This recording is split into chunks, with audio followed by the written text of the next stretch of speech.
Good afternoon, good morning, everyone again. I'm BK from the Pennsylvania Park Maintenance Institute.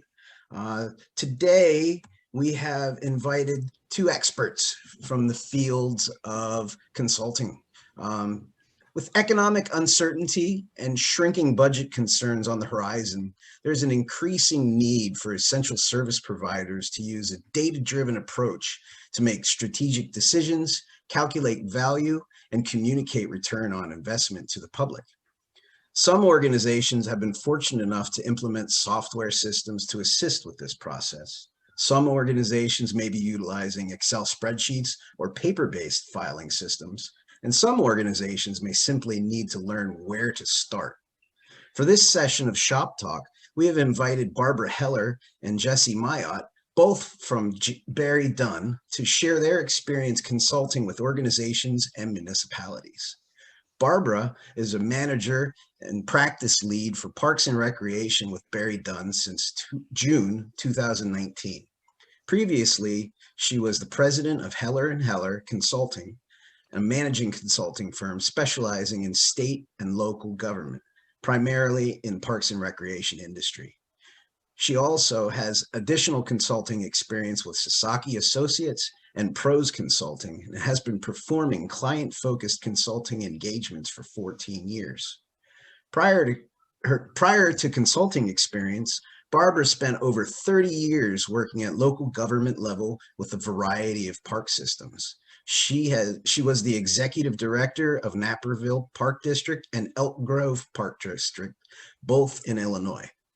Barbara has also held positions with municipal government organizations in Arlington, Texas, Montgomery County, Maryland, and Prince William County in Virginia. Jesse is a municipal finance and management professional bringing nearly a decade of public sector experience relevant to many areas of local government, having served in analyst and senior management roles for the cities of Daly City and South San Francisco, California, as well as Brookline and Watertown, Massachusetts.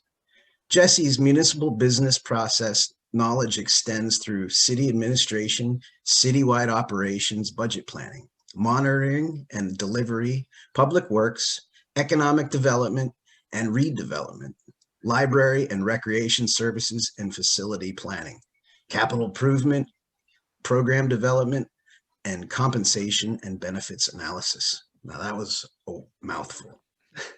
I'm very excited to have Barbara and Jesse present for us today and look forward to learning more about how we all can measure organizational performance. And without further ado, I'm going to hand it over to Barbara. All right. Hey, thanks so much, BK. And thanks to all of you for tuning in this afternoon for this riveting session on measuring organizational performance. And as BK was introducing me and talking about my background, it made me think I've really been around for a long time. I'm really an old dog. And what I thought we could do here is, I'm really interested in knowing who the heck all you folks are. So I thought what we could do is every single person that's attending, introduce yourself, tell us a little bit about yourself. I figure that'll take about an hour and then we'll just wrap it up and you get credit. No, actually, we have some things that we want to talk about with all of you because you're obviously interested in this topic. And we're going to talk about four things. What is performance measurement and just some of the challenges and opportunities. As BK said, I've been around for a long, long time. And one of the elements that I think organizations have a lot of difficulty with is figuring out what's important to measure and how do we measure and just some of the constraints that get in the way. So we'll be talking about that. And then just some strategies for measurement and developing measures. And then we'll wrap it up by talking a little bit about organizational culture. So in terms of performance management, what we'd like for you guys to do, because we know how tiring it can be to just listen to a speaker. So what we'd like you to do is, if you could just write in the chat box, just what are some examples of measures that you're currently using?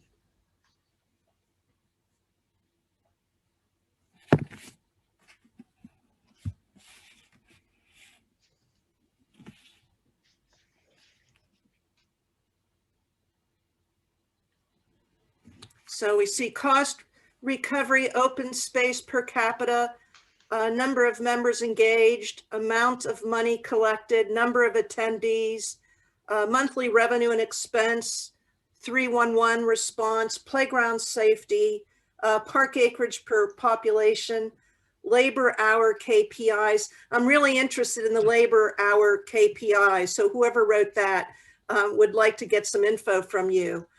Arrests by category of crime. That's an interesting one from Mike. Budgeting projects. Anything else, or did we kind of cover that? Hour, weekly facility usage, which is really important. So yeah, so there was a real wide variety. Some were related to level of service, some were related to budget, some were related to just some measures around participation, finance, facility usage. And here is one, improvement in litter scores. And then somebody else tracks visits to websites. So what's really interesting about that is just the disparate nature of all of those responses. And that brings up an element to mind of, you know, what is important to measure and how do you figure that out? So this slide talks a little bit about that. You know, any organization in terms of moving forward and measuring organizational performance, it really is tied into what the organization's strategy is, mission, and here we use the word purpose, but also just mission. You know, what is your purpose? What is your mission? What are the important elements of what you're doing? So that's really a starting point. And something in support of that is the strategy or strategic direction of your organization. A lot of agencies do strategic plans, master plans, equity plans, pedestrian plans. There's all of these plans. Well, one thing that's really important about all these plans is to have some measurement in place to measure process. So you want to certainly identify what community, organizational, or policy goals are to help drive performance. You want to prioritize, you know, what's most important. And that's true for measurement.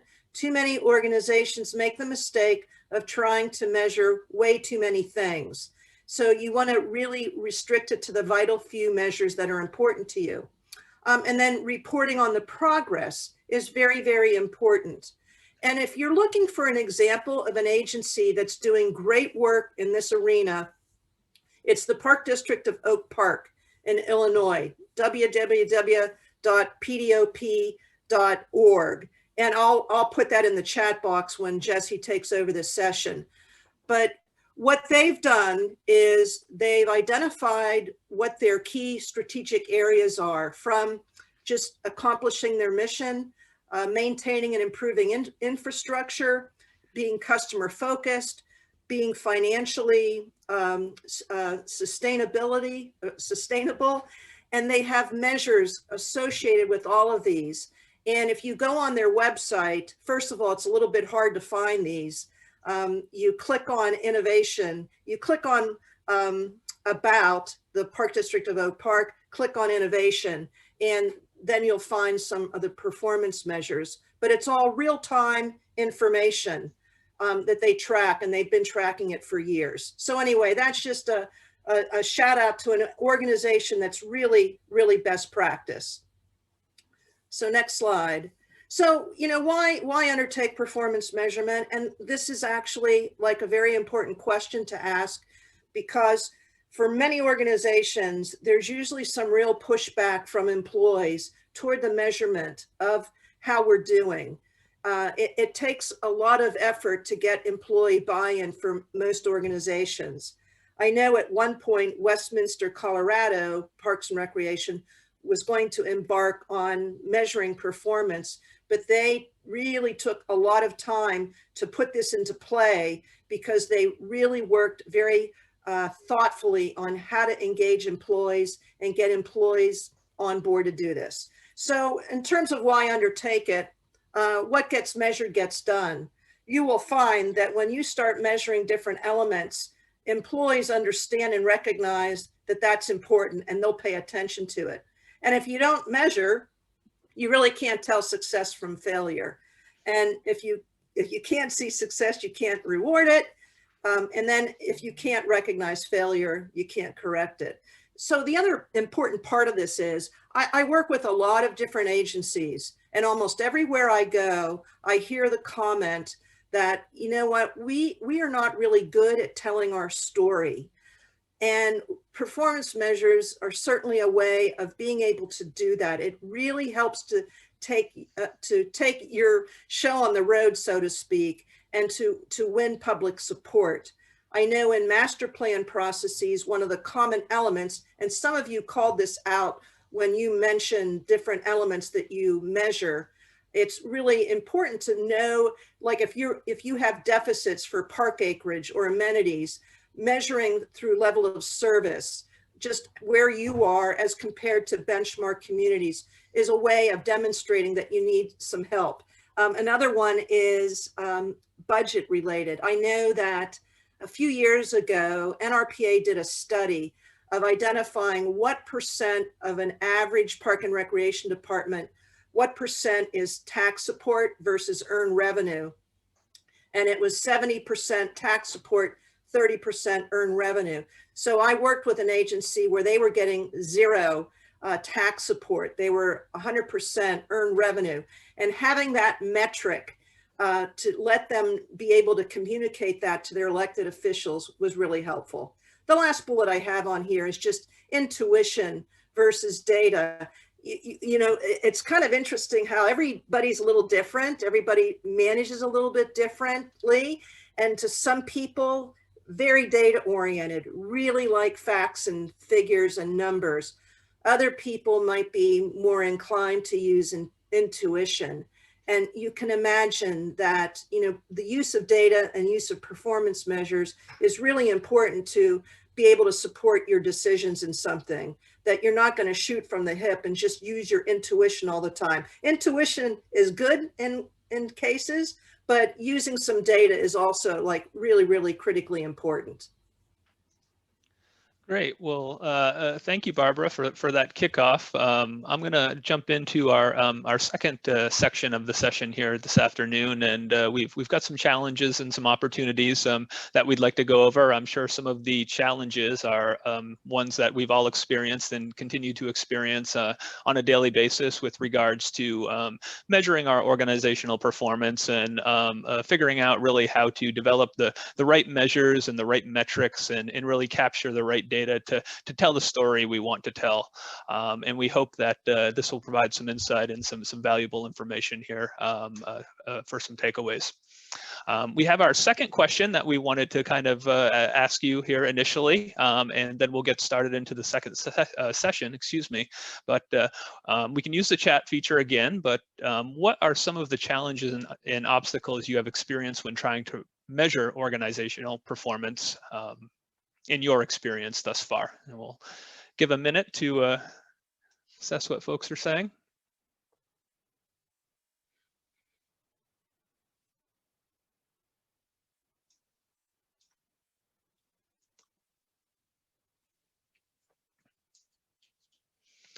Yeah, we're seeing park usage, unclear goals or expectations, some staffing challenges and resistance, staff buy-in, a couple regarding staff buy-in, frontline staff, data, access to data, and limited resources just to embark really on what can be a very labor or resource intense endeavor, but we're hoping to provide some insight as to how maybe we could trim some of the effort off that and still get you the value that you can derive from developing measures and really telling your story in an innovative way. Great, yes, data and analysis as well. Well, we'll go ahead and jump right in, and I kind of wanted to start with some common challenges, and we have a little metric over here that's specific to you know, Pennsylvania Parks and Recreation, and it just caught me because just the sheer number of the data points here is overwhelming initially, and we haven't even begun to have a conversation about how we would dive into any one element of this, how we would organize the information, what would be the correct way to get things out into the open, transparency, and tell that story with all of the inputs and effort that it would take to service and maintain 6,000 plus parks, almost 200,000 acres, and 319 swimming pools, and so on and so forth. So that is usually the common challenge initially. It's that first step, and really a lot of times, and I'm guilty of this and have been guilty of it for many years. The natural thing to do is to jump on and look at what we did in the past. A lot of us, me included, have started embarking on performance measurement program development and organizational assessment by really looking at the budget. What did we do last year? Where did we end up with regards to budget spent? How many of X did we do? How many widgets did we complete? So on and so forth. And really that provides some use to a certain extent. It is good to know where you ended up and what you did previously. However, it doesn't provide the context often.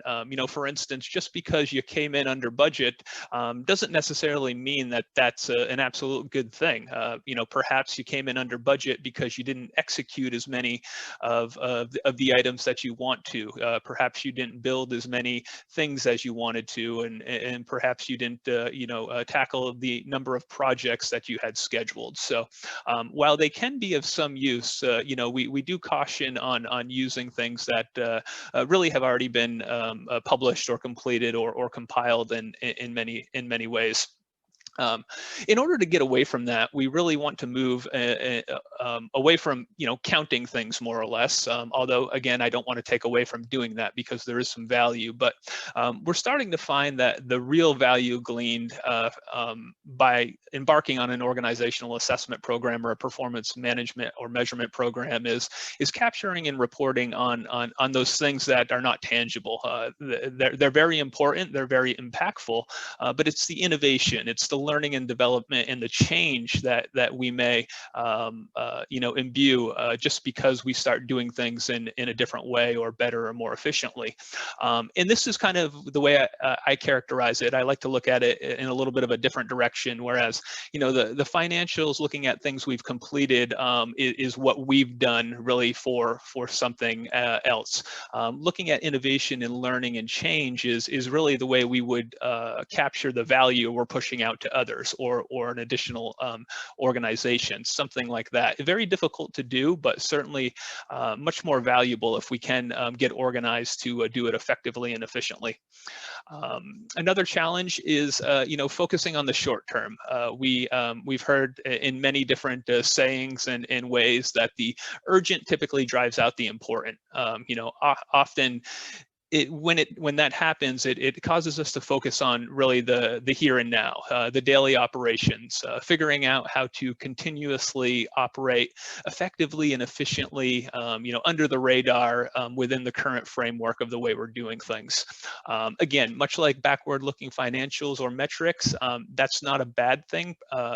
All in all, there is value in focusing on the short term, monitoring and managing our day-to-day and our incremental improvements does often produce efficiency, but it often does steal away from that longer term vision, as Barbara alluded to in some previous slides, about really incorporating that organizational strategy, vision, policy, goals into what we're doing. And when we do that, we tend to evolve away from the short term and build upon those short-term efficiencies we were just talking about. But in doing so, if we build upon those efficiencies, it often evolves into innovations. And that gets us beyond the mission and kind of working towards a vision, something we'd like to be about in the future. This often requires a significant adjustment of current practices to really be innovative. And with that, it hopefully translated into some industry innovation down the road. In doing so, you know, when we embark on these efforts, we always encounter sensitivity and transparency kind of problems or issues, whether they be political. We saw a lot of staff buy-in obstacles that came up in the chat when we asked the question, and those are the sensitive things that often present hurdles for developing and embarking on an effective organizational assessment. We don't want to hurt anybody's feelings. We don't want anybody to feel like they're not doing their job well.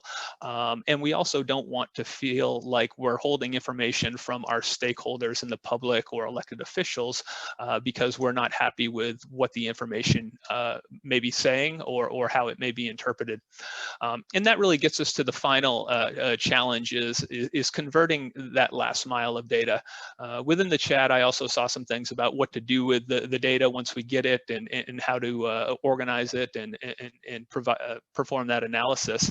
But you're really converting that last mile is where the value is. It's we have everything. How do we put it together and get it out there so we can reap the benefits of it?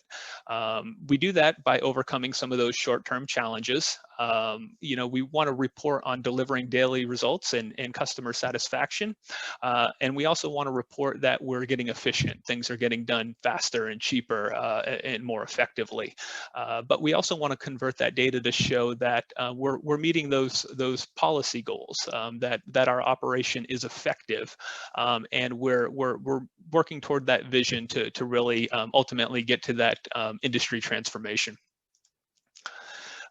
Some further opportunities in getting that last mile of data, and I should make a point that we'll kind of transition in a common theme amongst the next few slides is going to be really a data-driven approach. Data is ubiquitous now. There's more and more of it everywhere. We're running into problems because we're feeling overwhelmed. So there are opportunities to really use all of this data and make it work for us. And some of the things to start to consider when developing an assessment program or a performance measurement program is the competence of staff that may be using this data or really charged with developing your approach to measurements. And, you know, and not to say that we all need to be data scientists, but really, you know, staff skilled in data analytics should really be staff skilled in your data, in your analytics. Do staff really understand the purpose, the mission, the vision of the organization? Why do we exist? What is its purpose? And really engendering that type of familiarity with the operations will provide a lot of benefit and value in developing a program. As we know, technology is becoming you know, more and more user-friendly and ubiquitous when it comes to performing these types of operations, whether it's work order systems or reporting systems that we use to really complete day-to-day tasks. Those systems are capturing a lot of data, and if we can effectively extract and use that data and organize it, it will go a long way in helping us develop effective programs. Data-driven performance, you know, continues to be a priority for many agencies, and the reason that's an opportunity is just that as more and more agencies are making this a priority, we can all benefit from one another's successes and lessons learned. You know, presentations like today's where we all get together and kind of talk about what works and what isn't. You know, technology that is user-friendly and maybe things that aren't so user-friendly, things of that nature. We will benefit from that herd of agencies going in the direction to really effectively measure organizational effectiveness. Again, the folks are figuring out ways to use data a lot better to make it really work for them instead of against them, but there's a long way to go. As things are more connected and generate more data, you kind of get familiar with one thing and then it's a one step forward, two steps back type of thing. So we want to be sure that we're always taking that opportunity to use our data in ways that benefit us. Barbara alluded to, you know, using that performance measure program to gain buy-in from staff. I just wanted to reiterate that here. It's very important to use performance and goal setting to not really prevent I got you environment or to say someone's not doing what they're supposed to, but really to gain that collective buy-in and show how an organization can move forward together and really be successful. And most of all, we take the opportunity to make our data work for us. In order to do that, we wanted to just share some strategies for metric development and reporting. I know we've kind of talked about some real global themes and high-level items at the moment, and I will continue to do so at a certain level, and you know, Barbara will close out the session with some specific examples, which will be beneficial and great. But I wanted to talk about a little bit of a unique approach to a metric development and strategy for reporting out, and that really involves using data, but not necessarily reporting data as it is. It's really using that and converting it into a story. And in order to do so, we really want to, you know, look at the key resources and people that are involved in our operation. You know, what are our key activities? Who are our key partners, and what are our key resources? We certainly want to reach out and create those, you know, stakeholder relationships, understand who our customers are, what are we doing and who are we doing it for, and what segments of the population are we doing that for? And of course, you know, back to the financial, we all still have to exist within budgets and operate within cost structures and revenue and expense streams. So we always want to be cognizant that we're identifying all of really those metrics and those activities, and taking those as a whole and beginning to organize those in such a way that's going to really benefit our organization and help us tell our story. You know, key approaches are when doing this is really to keep it simple. You know, again, you know, Barbara also measured, you know, measure the vital few. What's really important. If it's too difficult to measure, it probably isn't worth measuring. We don't want this to be an overly complex exercise, but we do want it to be a valuable exercise and a valuable program.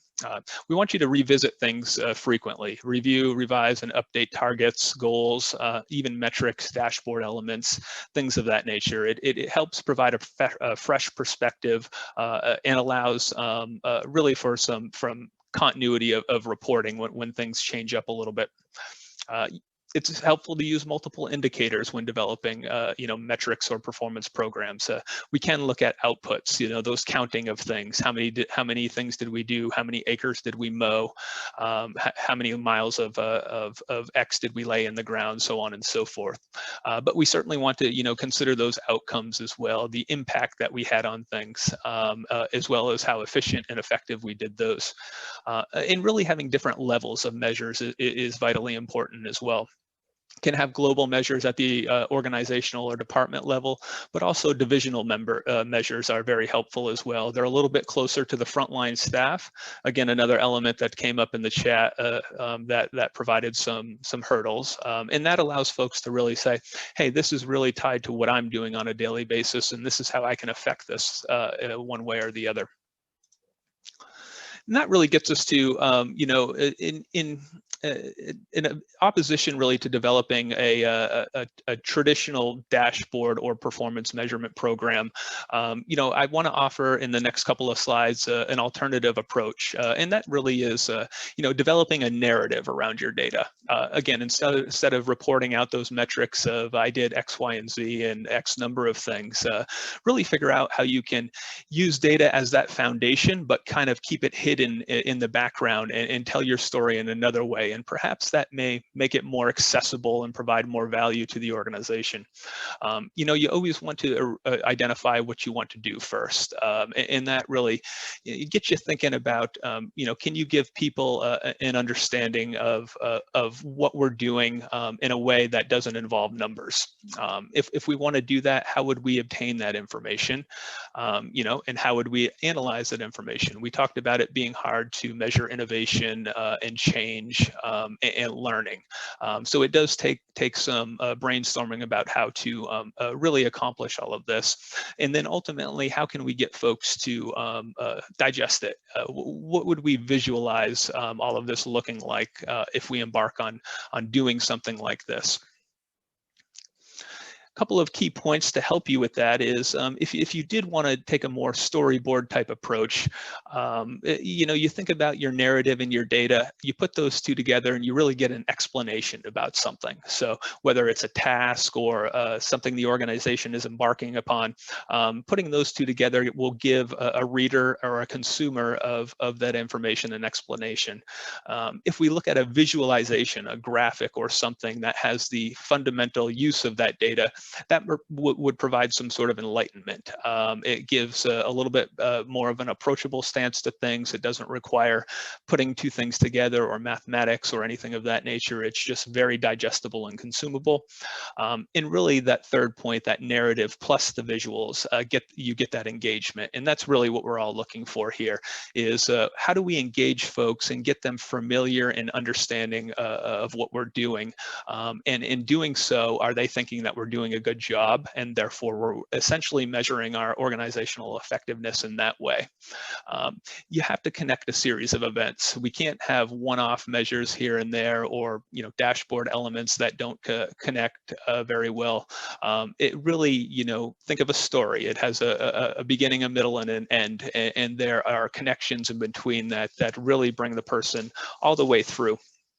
And really give your organization that personal face you're looking for, because really at the end of the day, nobody wants to stare at numbers and kind of out of context. They don't know if 10,000 acres is a lot or a little, and don't appreciate the amount of effort it may take to service that.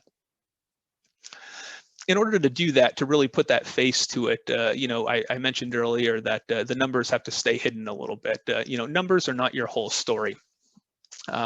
We want to, be able to approach things in a digestible way, make people engaged that don't know a spreadsheet from a bed sheet, is what we like to say. Really kind of loop them in, but don't put them off with something they may not understand. It helps to, put numbers in context. Things that just are one-offs are not going to be very useful in any way, shape, or form. So really using things that are concurrent with what you're doing on a daily basis would be very helpful. And really staying away from exact numbers. Use things that if you were to tell your story, you can round things. Use language that says, hey, we nearly doubled the amount of acreage that we are taking care of last year versus last year, instead of saying, hey, we went from 10,000 acres to 12,000 acres. Again, folks don't really have the sense to be able to visualize that. So, using doubling language or 1/3 can really help the reader relate to things. Again, that relation is very important. Compare things that are non-numeric. The amount of I'll come back to the amount of grassland we mow is the equivalent of 3 football stadiums. Something that someone can picture, but relate to, but doesn't really need to calculate. And you really don't have to, be a wordsmith. You just want to report out and approach things with the way you would talk to somebody if we were having a conversation. Short and sweet, very, very concise, and not lengthy in any way, shape, or form. Keep the clutter, less is more. And really, show and don't tell. Use that visualization, but also use it in context within the broader scheme of things, but keeping the numbers out of it. Okay. Hey, first of all, before I get back into it, are there any questions or any comments? I know for me, I keep thinking about all of the obstacles that all of you guys had mentioned as problem areas and obstacles in being able to implement a measurement system.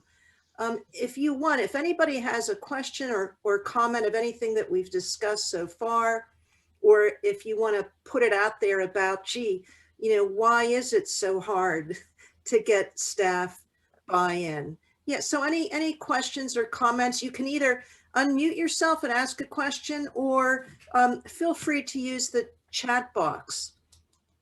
And I'll just give a little time for people to think about that. I know one common comment that I hear from folks is that measurements and data points don't necessarily communicate well through different layers of the organization. So maybe administration's looking at one thing and then boots on the ground are looking at something different. Is there a way of creating a common language, or at least coming to an agreement on prioritization of what data points everyone should be measuring? Yeah, that's a really hard question. I only answer easy questions, and that was a hard one. So yeah, that is for sure. And not only, there's data silos. A lot of divisions within a department will go about capturing some data and some results in their area, and they're not really speaking to one another. And who knows how they fit in with the organizational priorities. That's why, from my perspective, it really makes sense to, you want to start at an organizational level. So more on the strategic direction, the mission, start there, and it gets kind of everybody on the same page. And then from there, cascade that down so that the divisions might have several key measures of their own that are aligned with the organization. Not only do I hear what you said as being an issue, but another issue is that if you go down through the organization, it becomes more and more remote to a frontline employee. Like, what the heck, it doesn't mean anything to me. And that's why I think it's really important, like something from the Toyota production system. Toyota is really famous for making sure that employees are connected to all pieces of their processes. So they use a technique called visual management, in which they have metrics all over the place. They're visual. You don't need to have it necessarily on office walls. You can include it in an intranet, but just sharing that information. And I think it's really important too for different areas of the organization to routinely report back to the rest of the organization how we're doing. So if I'm the director of the organization, I'm responsible for managing overall results, but then I'll have division heads who will also be doing that, and just sharing that, and sharing in the success. It's not tangible to employees. I think that's part of the problem with employee buy-in, is it just doesn't make any sense to them. It doesn't really, they can't put their hands on it. So cascading it down to divisions, visual management, sharing of the results, I think are all techniques to help in that regard. Jesse, anything to add? No, I think that's a comprehensive overview to a very difficult and really tough to answer question. I agree, Barbara. Okay, and then Joe Fricker. Thank you, Joe Fricker. Joe Fricker, where are you from, by the way? I love that name. And you're mentioning that John Dewar wrote a great book, Measure What Matters, which, yeah, sounds like that could have been the title of the session. So any other questions or comments? There is a question in the box there from Jeff Anderson, and he's asking, what are some good tools for collecting data in the first place? So how do you actually capture data? And is it just write it down on a pad and hope you don't lose it like I do with my grocery lists? Or is it something more sophisticated? Or, what are some suggestions for people out there? And his example is customer service, so how do you even start measuring something like customer service? Is it the old survey box on the desk that you hope people fill out? Or is it, what turns into echo chambers on social media? Jesse, do you want to start with that? And then Sure. It's kind of a little bit of that, BK, and everything in between. And it's unique in every setting, but I would always suggest with Jeff is asking, how do you obtain the data in the first place? Use what you have at your disposal initially. Are you using any sort of feedback forms or customer feedback collection systems? Are you using using any technology that would be capturing some sort of data that is pertinent to the process that you want to measure. But ultimately, when it comes to customer service, it's often good to, I find, put yourself in the customer's shoes. Go through the process that your customer is going through, and see perhaps what some of the pain points for you might be, what some of the things that go well, and really start there by putting yourself in their shoes and going through the process. But it doesn't hurt to ask folks either. Again, customer service, customer experience is very unique and subjective. So, the person in front of me may have a fantastic time obtaining a permit or performing some sort of transaction, and the person behind me may have the worst possible time ever. And it's going to be for different reasons. So it's always good to ask why somebody may have had a good experience or somebody may have had a bad experience.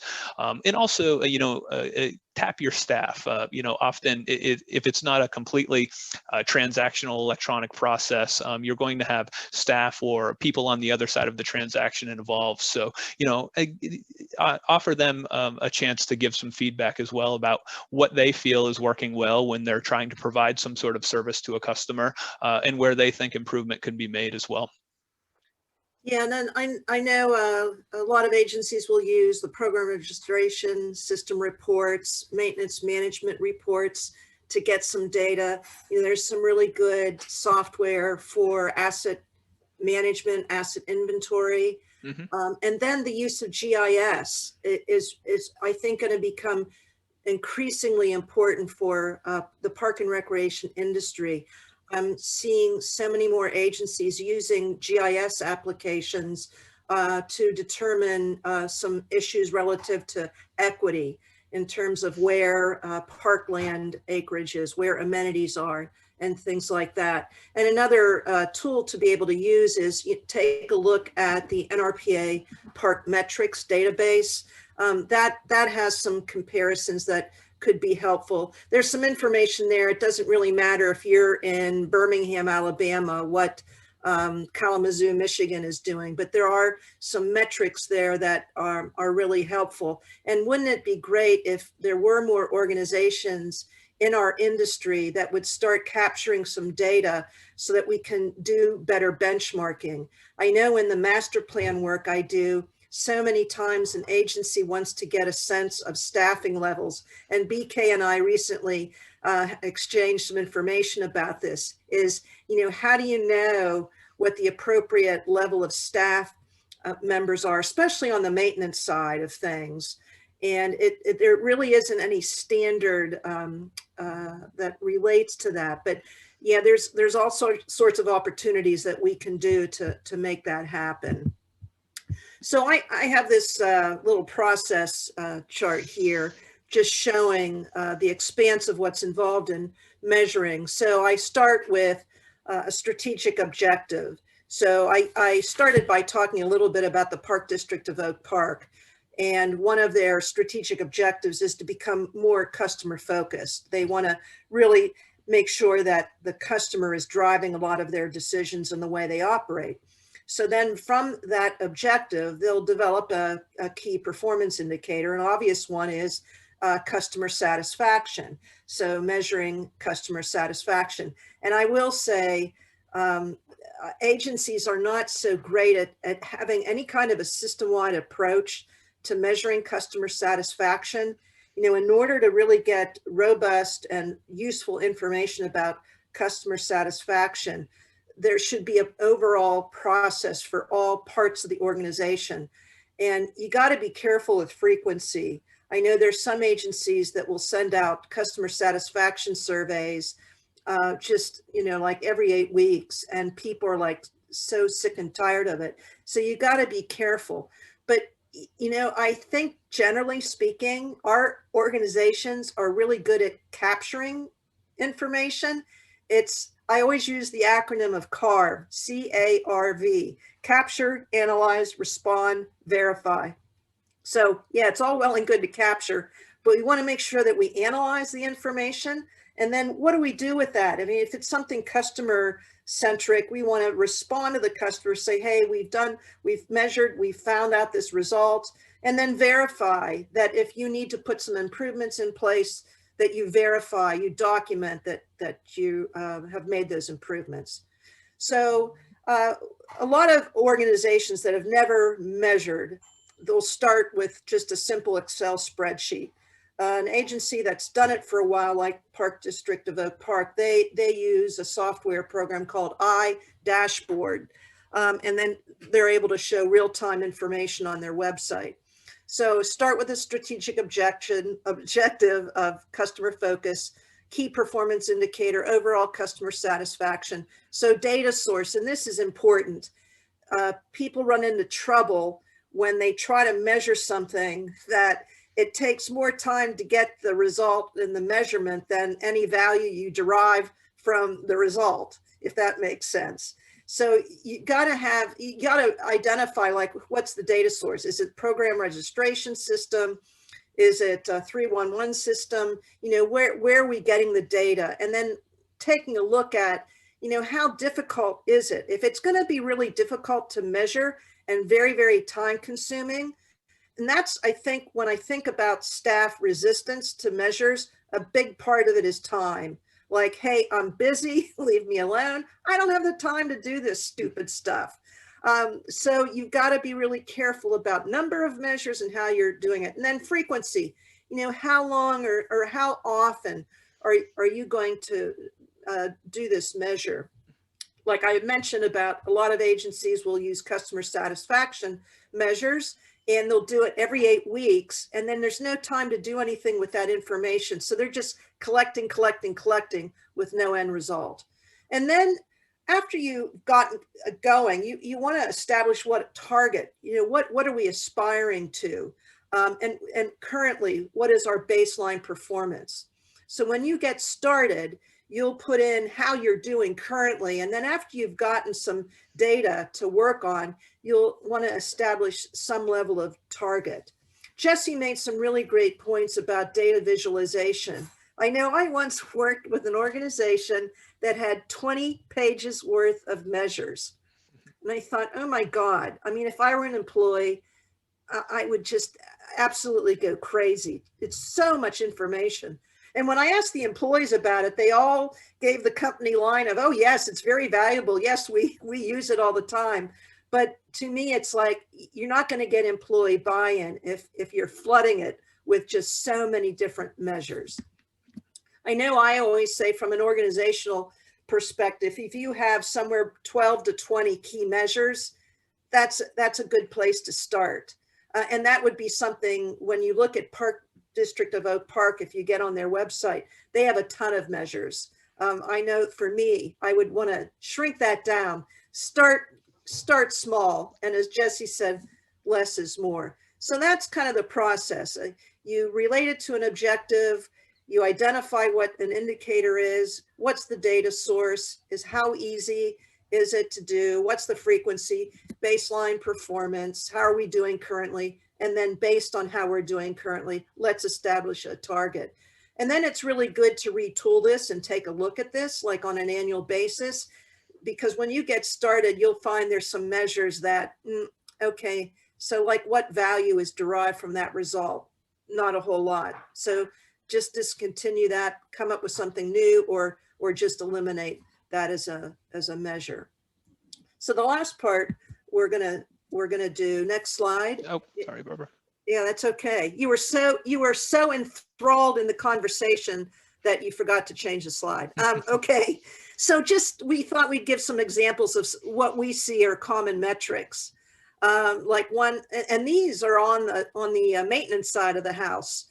So mowable acres per full-time equivalent employee. That's actually a pretty common one that we see. And what that doesn't take into account is just the variation that's involved in different types of park maintenance. If you're doing an athletic field, that requires a different level of effort than just general park maintenance. So operating costs per acres, number of employees per 10,000 population is a really common indicator. A lot of systems are looking at reducing mowing, so just tracking how many acres are being transferred to no-mow acres. Utility use, really important, water, electricity, what's trending, how is that trending? Satisfaction rate of park users and athletic field users. Typically, park and recreation agencies are really good at measuring the program side of the house, not so much on the park side, but it's really good to know how your users are feeling about athletic fields and just general parks. Internal customer satisfaction toward work order systems. Work order systems end up being huge pain points for organizations. So, hey, let's measure how satisfied our internal customers are, our other employees, and what do we need to do to improve the process? A lot of systems will have park maintenance scorecards of taking a look at all of the assets and amenities within a park and evaluating in terms of their condition. And that's something that you can just incorporate into a regular audit. Cycle time for vehicle repair. If that's really excessive, that's going to really create a backlog of problems for employees operating vehicles, lost time from accidents, and then output measures, which are not as helpful in terms of adding value, but trending it year to year, because that's something that I'm reminded of. Many, many times in working with organizations, they'll say, we have lost 10 employees in the last 5 years, yet our park acreage and amenities have increased. But there's nothing quantified about that. So if you want to tell that as a good story, you should quantify, how did the staffing comparison, what was it like then versus what it is now? It's a lot more compelling of an argument if you have some quantifiable data to back you up. And then cost of vandalism, employee retention, employee satisfaction. And I have one other slide of some other common metrics. So I have this first bullet because huge pain point for almost every organization I encounter, and that is the cycle time of staff hiring. Like if I were in charge of HR, one of my most important metrics would be cycle time of hiring. I hear stories of it takes 3-4 months to get a person hired, and that is really a problem. Program success rate. So the number of programs offered, how many of them went? Or conversely, what's the cancellation rate? And what I have found, just as an area of interest, 80% is about what the benchmark is for a good rate of success in offering programs. Program retention. You can't do that for every program, but for a membership-based program like fitness center memberships, preschool memberships, how many people are you're retaining every year? Gross and net revenue, customer satisfaction, program registration memberships. And then everybody does strategic plans, master plans, yet very few measure progress. And that's really, really critical. So you want to make sure you do that. Earn revenue, actual to budget, so on and so on. And employee turnover, what I'll say about that is almost every agency I work with will say a huge pain point is retention of part-time staff. So that's something else that's important to quantify because there's a cost involved in retraining folks. So that's an important metric as well. So those are just some ideas of metrics. And then the last slide we have is just in terms of culture and the need to have the appropriate culture to really make this work. So I think really important is empowering. So getting a lot of different employees involved in the measurement and having trust. Like the last bullet I have here, measuring performance is about strengthening performance. It's not about gotcha. And I think for some agencies, they feel as though a measurement is more of a punitive way of hammering on people. So really important to have a trusting environment. And that goes along with just educating employees about why we're doing this, why it's important. really important for us to be able to tell our story. And then we've talked about alignment with strategic direction, employee involvement. Really great to be able to communicate with your partners, stakeholders, and the community. It's really great to have a dashboard on your website that your community can see how you're doing. Focus on the vital few, which has been a repeated message here. And then develop a regular routine for measurement, like have a sense of discipline about frequency, reporting back. Because a couple people, when you wrote about obstacles or challenges, some of you had written, just a lack of follow through. So it behooves the senior leaders of an organization to make this information meaningful to the community, meaningful to employees. So that's our slides. Well, I guess we have about 7 minutes left. So any questions or comments that anyone has, we're happy to answer those. Yeah, and Barbara, while people are typing in the chat, I'll just kind of close out something I had thought of. Your slide here on performance culture had me thinking, and then the questions we had about where to start and how to measure customer satisfaction and whatnot. It reminds me when I was in San Francisco a number of years ago. I went to a large grocery store chain. I won't mention the name, and certainly a very successful national chain that we've probably all been to that would certainly have the resources to hire the best consultants and data scientists to certainly undertake a performance assessment or an organizational assessment. But what they were doing when I got there was stuck with me to this day is right from the parking lot, when we got out of the car, staff handed us a stack of about 10 smiley faces or 10 frown faces.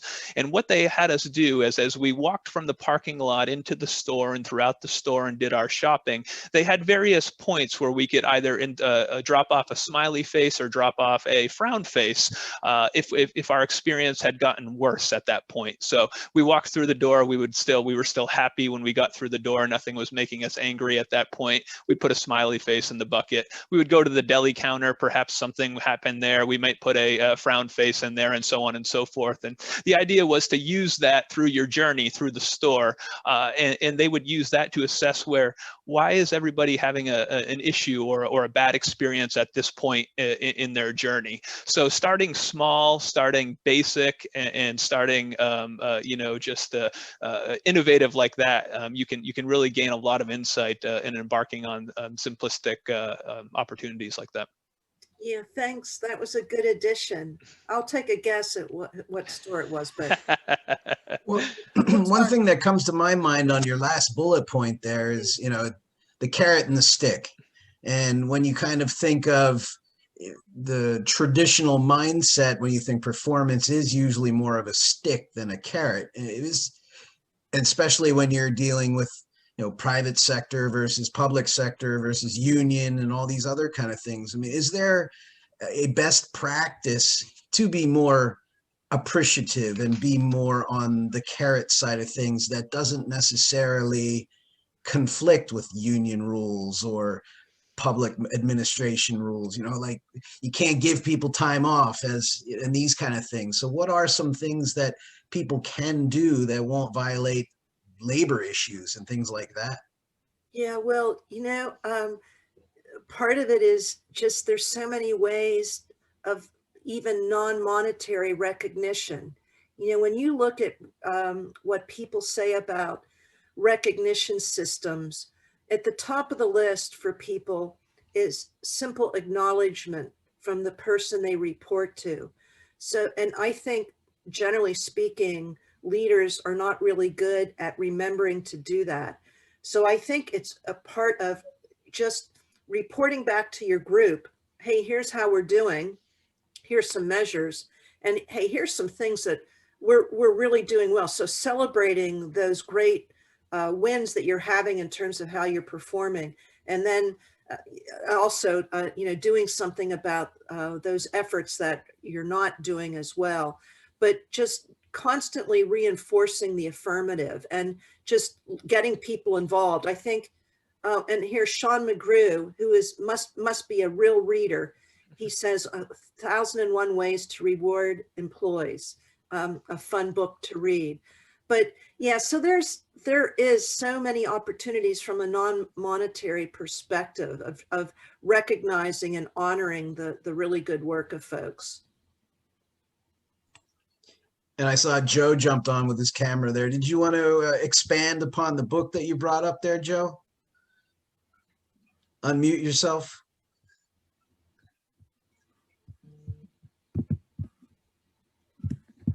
Sometimes if you just hold down on the space bar, it'll unmute you too. Okay, yeah.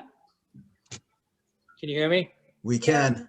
Okay, yeah, that was a terrific book. And I work for Parks and Rec in Philadelphia, and I'm participating on a culture committee now, and I actually recommended it to them. They, I think, broke it down a little bit, and I'm going to use part of it. But basically, it was written by John Doerr, and he's a big investor in startups out in Silicon Valley.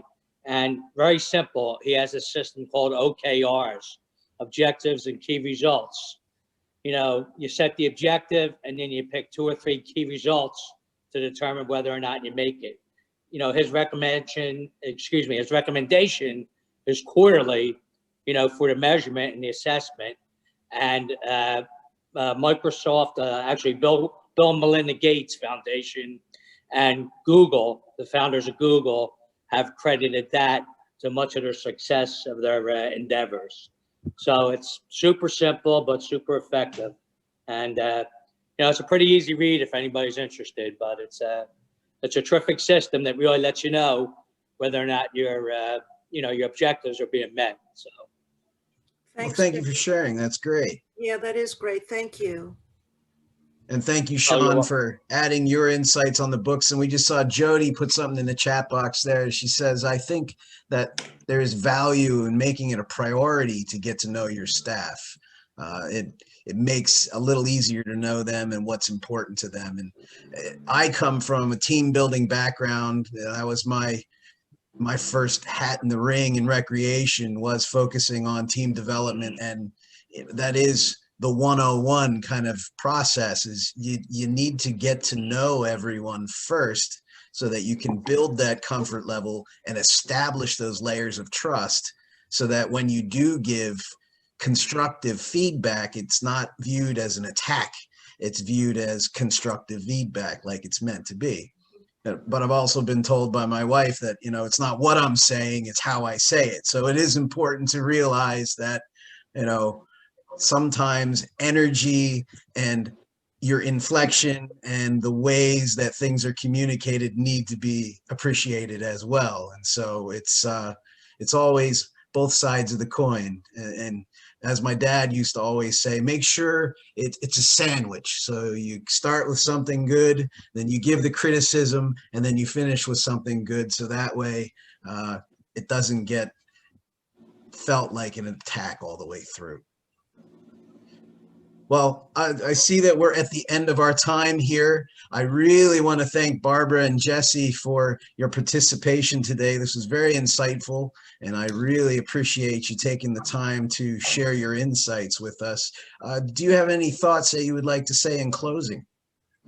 Well, no, just keep on trucking. And it might be good for us to give our email addresses in case anybody has a follow-up question. I will be following up. I have a little document that I put together with all the contact details, as well as your organization's contact details and those things as well. So I will be sharing that with everyone. Great. But yeah, but thanks. You know, webinars, everyone's probably tired of webinars. It's hard to listen for such a long time. Really, really appreciate your attendance. It's something that's just so important, and we as an industry need to do better. Yeah. Yes, thank you very much, everybody. Very much appreciated.